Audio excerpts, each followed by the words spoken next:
Revelation 3:20 启示录3章20节 Jesus said, Here I am, I stand at the door and knock. 耶稣说，看哪，我站在门外叩门。Here I am, I stand at the door and knock. If anyone hears my voice and opens the door, I will come in and eat with him, and he with me. Here I am, I stand at the door and knock.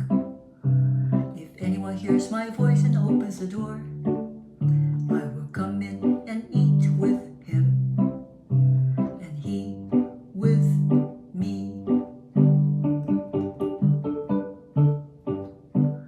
看哪，我站在门外叩门，若有听见我声音就开门的，我要进到他那里去，我与他，他与我一同坐席。